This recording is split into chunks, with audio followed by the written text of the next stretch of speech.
They did not come like colonizers. They came like traders. And we accepted them wholeheartedly. Today they are coming with GMO. And this is same people who are busy propagating that Africa needs to be depopulated. I studied history. Do you think Nigerians should say yes or no to GMO?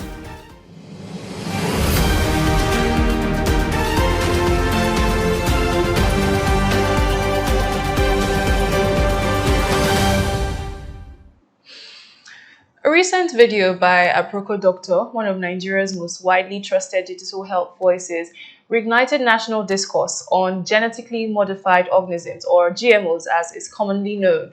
In its wake, renewed public concern has emerged, cutting across social media platforms. And as the country grapples with rising food insecurity and the search for sustainable solutions, the debate around GMOs has become deeply personal, and it raises questions about the health and safety and national sovereignty, of course.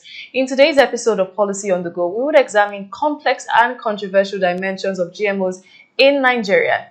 Taking us through this discussion is Sadatu Umar Ibrahim, sustainability advocate and green blogger; Wilson Itzi, an agriculture expert on dairy farming and agricultural extension; and Uchenna Kenneth, manager AO2 Agro Supplies. It's good to have you all joining on the program. I'll start with you, Sadatu. How are you doing today? I'm doing fine, thank you. All right, thank you so much for joining in. So we'll start with a bit of introduction on the topic. So first of all, what are GMOs these GMOs that everyone is talking about? What are they all about, and how would you describe them in your view? And of course, generally, if you want to talk about GMOs, what exactly are they all about?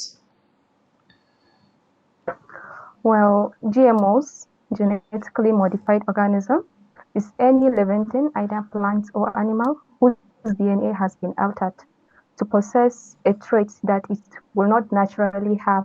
For instance, a pineapple that does not naturally have the DNA to resist some specific pest its DNA can be altered to be able to resist that pest. It is generally called genetic engineering. Thank you.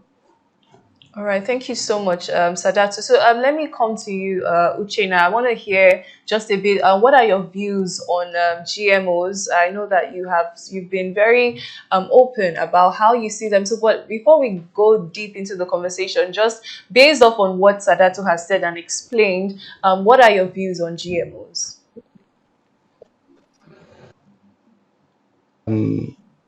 Generally, GMOs, as rightly explained by Sadatu, DNA alterations, right? So my personal view is, right now is still a research ongoing, and so far so good. There've not been anything to, concretely convince us, apart from the fact that they keep saying that food is going to give increase in food yield. Apart from that, there's nothing else convincing about it. So for now, for me, I don't think it's safe right now. And I want to get to that because you took a very clear stand online against the GMO crops. Speaking for your company, I want you to walk us through what are the key events or concerns that led to that decision? Because I believe you said something about your company would not be associated with these GMOs, and you were assuring your consumers that you were not going to be involved in this production. So, and you also mentioned that politics is deeply embedded in the conversation. So I just want to know, what specific political interest or actions do you believe are compromising the integrity of this process, especially in Nigeria? Okay. First of all, I'm speaking from the angle of a business person who is into agripreneur. And secondly, I'm speaking from a historical perspective. Nigeria have been victims of, test and see. I call it test and see because Pfizer came into the country and they used citizens to test the vaccine, and it resulted to, the poliomyelitis we are seeing, and a whole lot of things. And the case was resolved by the courts. But those victims, generationally, they'll still have that impact. Okay. And now there's no concrete evidence to show that these things are safe, apart from telling us that is going to give us food productivity. And from history, Nigeria have never lacked food. In fact, in the early 90s, from the early 80s down, 70s down, we've been feeding Africa, starting from West Africa. So we've not lacked food at any point. It are still the same people who are still propagating the population of Africa. It has a whole lot of question mark in it. And these same people, in their country, there's been a whole lot of, in fact, some of them, their countries outrightly banned it. Some of them, they don't even allow, modified seeds from another country. It's to tell you how strict. And then you come into Nigeria, impose it on us. But now let me come to Wilson on this. I don't know if you want to draw anything from what both of the speakers have said. Of course, Kenneth is now raising concerns that some of these critics have about GMOs, and some other concerns are that, oh, these GMOs may disrupt immunity, and that of course there's the absence of this mandatory labeling, and that leaves Nigerians in the dark. So there's hence the worry that many of them have. So what are your thoughts based on what Kenneth has said, and of course just your own personal views on this as well? Okay, build up on what Uchenna have said in here. I think there's a misconception about GMOs generally in Nigeria. Because GMOs have been in existence for over 20 years now, and they've been widely cultivated in the United States of America, Brazil, and Argentina. These are some of the largest countries when we're talking about agriculture. And they've adopted GMOs for a very long time now. And for the past 20 years, research has been done by World Health Organization, the Food and Agriculture Organization, to actually discover if there's any side effect of GMOs. But to this moment, they've never linked GMO to any health challenge or whatsoever the propaganda is online. So basically, the resistance of this GMO seed is basically just due to ethical issues and maybe religious issues and social issues. But scientifically speaking, from a scientific point of view, there's no harm attached to GMOs, basically saying. So it's just people having the pushbacks of this GMO. You know how it is.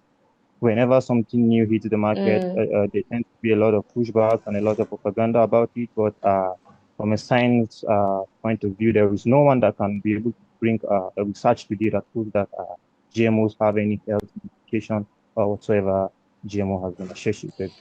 And talking about GMOs in Nigeria, I saw a lot of people were talking about the Western country bringing GMOs to Nigeria, and so it might create a lot of monopoly and keep us at the mercy of the Western countries. But it's not like that, because the GMOs that are being commercialized currently in Nigeria, like the BT maize, and actually the Telami, they are developed in Nigeria by a Nigerian organization, right? They have been developed by IAR and the IIT in Ibadan. So we don't have any reason to be afraid that we'll be at the mercy of the Westerners, because it's our own scientists here in Nigeria that are creating these GMOs, and so far that's helped boost agriculture in Nigeria for the few that have already adopted it so far. So I don't see any side effects. So that's my Yeah. point of view. All right. Okay. Thank you so much, Wilson. It seems Kenneth is standing alone on the opposing side. But let me come back to Sadatu. You made a powerful point in an article that you wrote on this, stating that not everything foreign or lab made is dangerous. So I want you to unpack why you believe this, and it seems you're also in line with what Wilson is saying. Why do you believe that this perspective is missing in Nigerian GMO debate? So just a little bit on that. Based on what Mr. Wilson said already, there is no scientifically proven research that link GMOs directly to all these health issues, all these things that people are raising. But regardless, like I mentioned, just because something is labeled foreign doesn't mean it is harmful. We have been using imported products, medical products. Half of them are not produced in Nigeria, and we consume them without questioning. So why questioning GMOs? I believe the reason why people are questioning GMOs is because the person that is at the forefront of promoting these GMOs, Bill Gates, Yeah, and he's in a lot of controversies about the population. I believe that if this issue is not being promoted by Bill Gates, all these things will not have come up. Well, so now that you have pointed that out, considering that it is being promoted by Bill Gates, and of course, like you said, there's a lot of controversy with him, and it's from history, and of course, this stems from those health campaigns and the population rhetoric, like you spoke about in Africa. So, don't you think that this is enough to raise a question on if this is him bringing foreign aid that's disguised as philanthropic work? Don't you think that that's enough reason to step back and look? Because this is not the first time that we would have, for a country like Africa, we're almost used to it. People come to us and say, oh, we're trying to help you for no reason. And then, of course, we realize that they're taking something much more from us. So don't you think that's enough for us to step back and actually raise questions and do the needful research that needs to be done? Well, it is enough reason because Bill Gates aside, even if he's not the one that promoted it, Nigeria should learn to do her due diligence before adopting anything that any country brings. Either if the country is Nigerian ally or anything, Nigeria should learn to do her due diligence, do her own research, verify things, not just because so countries agree to it, then Nigeria should just follow. Not just because Nigerian allies disagree, then we disagree. There's need for Nigeria to do her due diligence on all these things. And health impact aside, even if there is no really health impact and all, this issue of monopolizing food security, food system to a single companies is something to look. It is enough ground for people to be worried. Even myself as a Nigerian, I'm worried about this thing. It is something that needs to be looked at carefully. All right, so let me come back to Kenneth. I'm sure you've heard both views from Sadatu and Wilson, and of course, they're trying to put that there is no actual significant link to the concerns that people are raising. That research has been done, and we have reasons to actually trust that these GMOs are for the best and betterment of Nigerians, and of course, eventually ensure our food security. What do you have to say on these points that they have raised? Okay. I would like to be historical because Africa has always been a victim. Let us start with slave trade. Slave trade did not just come to us over the night. It was propagated by some people who have been to Africa, who have seen our might and our strength. Due to the outbreak of smallpox in their area, decided to come down to Africa to get slaves. Now, when they were coming, they did not come like warriors. They came like messiahs. And we accepted them wholeheartedly, innocently. And at the end of the day, we became slaves. Now, let's leave slave trade. Let's come to colonialism. How did colonialism take place? It started with trade. You give us your palm oil, we exchange it. And before you know, they bought Africa. They shared Africa. We were not there when the map of Africa was drawn. In fact, they partitioned Africa along company lines. And today, it's still the same map that we are using. Yeah. Nigeria belonged to the the Royal Niger Company. Now, how did they come? They did not come like colonizers. They came like traders. And we accepted them wholeheartedly. Today, they are coming with GMO. And this is same people who are busy propagating that Africa need to be depopulated. I studied history. And by training, I am a diplomat because I did history and international relations. And if you look at it, we have two set of people who run the world. We have state actors and the non-state actors in the international system. And the non-state actors are even more dangerous than the state actors because they don't come like warriors. They come like angels. They want to achieve. They can instigate war anywhere in the world.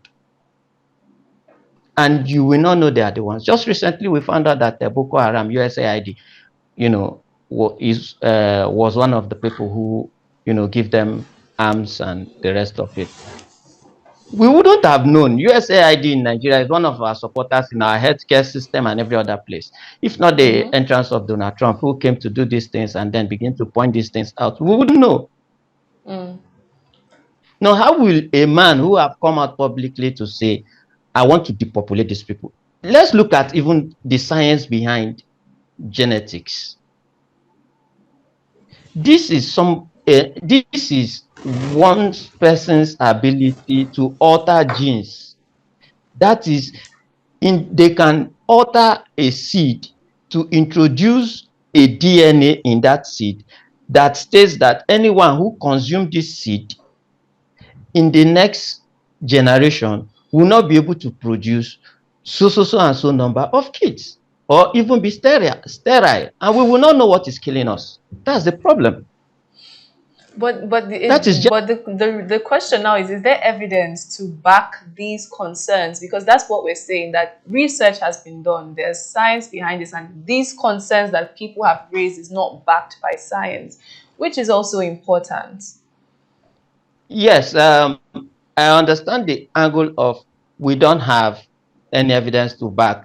There have been research, and there have been ongoing research by private scientists about this. But this is what you should understand. Who owns the media? It is the state and the non-state actors. They can buy the media, and if whatever they want the people to know, that's what the people will know. So you can want to make it public, and they will frustrate you. The public will not get to know. Aren't you worried that everything you read about GMO is just excellent, and yet the entire European countries banned it? And you are not worried? Why Africa? Why Nigeria? Let me tell you how easy this thing is. When it gets to Nigeria successfully, Nigeria is a window to the agricultural production of Africa.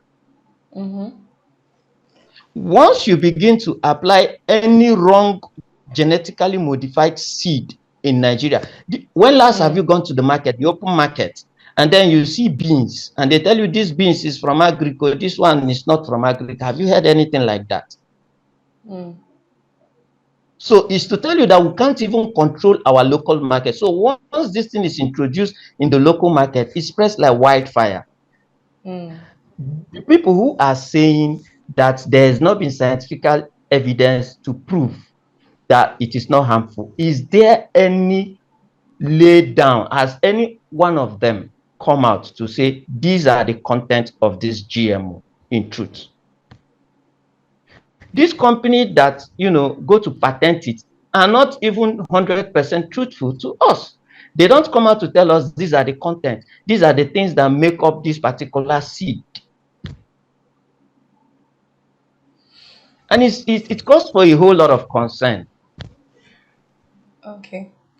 All right. Thank you so much, Kenneth. Let me see if Wilson has anything to say on that. Kenneth has actually made some very strong and interesting points, and of course, like he said, most of the big players, Europe, South America, and many Asian countries, they have banned or paused the GMO use. So then, why should Nigeria be moving in the opposite direction, really? So I don't know if you have any thoughts on that, Wilson. Okay, on the contrary to his claim, I don't understand when he said the top European countries banned GMO, because that's not actually true. As we are speaking, 90% of the major crops produced in the United States of America, when I'm talking about corn and the soybean, they are all GMOs. So it shows that USA have not banned GMOs. In fact, USA are using GMOs. They're having the forefront runners for the use of GMOs. We have Brazil also. Brazil, like 50% of the production in Brazil are all GMOs. We have China too, who have their own GMOs, and they've been adopting GMO for so long. So a lot of European countries are using GMOs. A lot of Asian countries are using GMOs. It's just a handful of countries that have already banned the GMO, like let's say Russia and Japan and some few countries, of which they didn't outright ban the GMO. They are just undergoing the testing phase, of which if they are certain about what and what is associated with GMOs, there will be widely commercialization of such seeds. So we can't say that the European countries are banning GMOs. No, the European countries are actually accepting GMOs. So I feel we Africans should also be left behind in terms of GMOs. And him talking about we not knowing what and what is contained in GMOs, I think you need to understand that GMOs is not like we are introducing a new chemical to the crop or whatnot. It's just a genetic modification, right? They are just editing the gene of the plant per se to give it a superior quality that it doesn't have. And most of the time, this quality is to increase the yield or maybe resistance to disease and drought and all of that. So it's not like it's something new. Crops over the years have been changing their genes, right? The crop we know 1,000 years ago is not the crop we know now. The genes have been altered naturally or by farmers selectively. So I don't just get clear around the entire GMO, right? And Okay. that's why these GMOs are being given to countries like you can test it, be sure that this is what is contained in this GMO before you use it. So I don't actually see the trade. All right, but I mean, according to the FAO, that we what is actually causing most of, because the another reason is, okay, we're trying to beat food insecurity in Africa, but research shows that the reason why we're losing half of our seeds or what we grow is not necessarily because of bad seeds, but it's the agricultural value chain. For instance, that's the lack of storage facilities, the bad roads through which these goods are transported, and all of that. So if that is the case, don't you think that these monies should go into our post-harvest system rather than these biotech seed development? Don't How do you think we should address this issue? Because even if we say, okay, let's work on these biotech seeds, if the post-harvest system is still not favorable, there will still be food insecurity. So how do you think these can be balanced out? 100% I agree with you actually. The shortage of food is not actually because of bad seed. I think our storage facility plays a very, very high role. I think up to 40 to 50% of post-harvest is actually the main cause of our crop loss in Africa. But that's why I can categorically tell you that GMO is not actually the only solution. It's just a part of the solution. So, in as much as we accept these GMOs, we must also fix our storage facilities, our access to market, and all of those other things that come together to make agricultural balance. But that doesn't mean that if we only fix our storage facilities, that we are going to have a lot of food actually, because the world is moving forward. Like outrightly, let's say we are still depending on the local varieties we know from years back. We are not going to have enough to even feed our population. Because let's remember the Nigeria we have now, not the Nigeria we have 50 years ago. The population has grown rapidly. We're about 250 million. So let's not think that the format we've been applying for agriculture 50 years ago can be able to sustain us to this very level, right? So there need to be a lot of change from us using improved seed to the storage facility to the integration of farm mechanization, and all of these factors need to come forward for us to actually Yeah. be balanced as an agricultural country. So that in itself is right. I think a lot of setups needs to be fixed in Nigeria, not just the seed aspect of it. Yeah. All right. Thank you so much, Wilson. Now, let me come back to you, Sadatu. I don't know if you have anything to add to these conversations we're having, especially towards what Wilson has mentioned, especially on food security as well.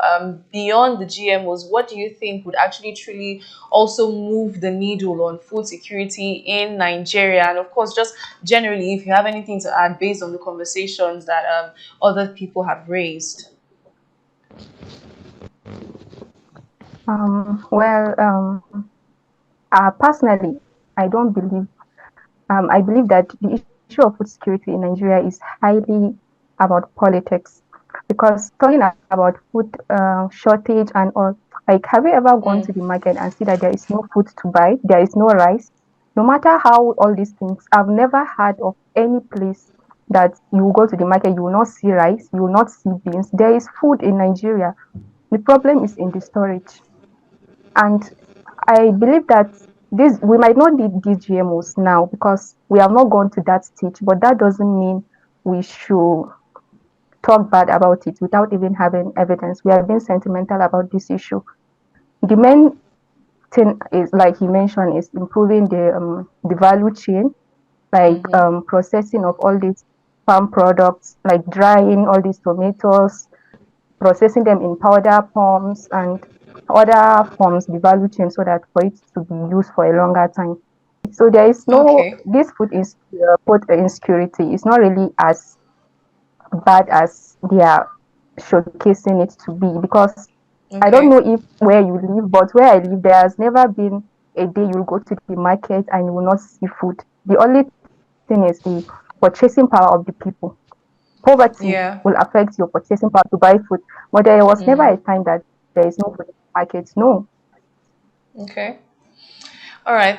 Thank you so much. So we're wrapping up the program now. So, but I just want to ask one final question to everyone, and I'll start with you. So, based on everything that has been said, based on your perspectives, and of course research that I believe you've done, do you think Nigerians should say yes or no to GMO? Well, I think for now, Nigerians will say no to GMOs unless all their issues have been addressed. Even if it is the good side outshadow the bad side, Nigerians have to have a sense of security, sense of peace to what they are actually consuming. So unless the government and all the required agencies did their work, like address all these concerns of Nigerians should say no to it unless all their issues has been addressed. All right. Thank you so much, Sadatu. Let me also hear from you, Kenneth. Do you think Nigerians should say yes or no to GMO? Well, personally, I think is an outright no. If you look at the food security they are claiming, they shouldn't talk about the food security at all. They should look at the entire security. All our food producing areas in Nigeria are under crisis. They are mostly under attack. And we don't Yeah. know why, and we don't know who the sponsors are. And they are still playing politics with it. And now they are telling us to accept a GMO controlled by few companies and telling us food security. No, no, no, no. Nigeria will have abundance of food. Our problem is insecurity in the food producing areas of Nigeria. And unless that stops, we will not produce. So that All right, thank you so much. Thank you so much, Kenneth. You really brought very strong and opinionated perspectives to the program. I really appreciate it. Let me also hear from Wilson before we wrap up the program. So, based on the conversations we've had, and of course, your perspectives, should Nigerians say yes or no to the GMO? It's a definitely yes for me, actually, because these are GMOs that have been developed by our scientists, right? So, and there are many research out there. It's just that this research has not been taken to the ears of the people. That's why they don't actually know that most of these things are safe. So I feel that GMOs should actually get a yes, but it's just that the agricultural economics can actually educate the people more better on the GMOs. And again, labeling can be adopted, like the food that Yeah. have GMOs, that GMOs should be labeled that these are GMOs, and the ones that are not GMOs should be labeled so that every consumer is going to have a choice per se to choose whatsoever he wants to consume. But GMO itself should be adopted. There is no instance in Nigeria that we've ever met our food production 100%, right? We might be living in our own land now and thinking that there is sufficient food. But based on analysis all over the years, we've never produced 100% of what we are consuming, right? We always rely on imports for us to augment our food requirements. So I feel that the adoption of GMOs and other and strengthening the other value chain is going to take Nigeria to 100% what we should be consuming and stop relying on competition. So GMO is a total risk. All right. Thank you so much, Wilson, and to all our guests for sharing your perspectives, even though everyone had different opinions. The most important thing is that we are able to pick the information and choose and then make our decisions. So, thank you so much to all our wonderful guests for sharing their insight on the program. Of course, the renewed debate around genetically modified organisms has drawn in a lot of reactions and different perspectives, like we've seen. But beyond the controversies, the focus should be on how we grow our food and who we choose to give control to that particular process. So that's a wrap on today's episode of Policy on the Go. Many thanks for watching. I'm Tonio Gubanjo. It's bye for now.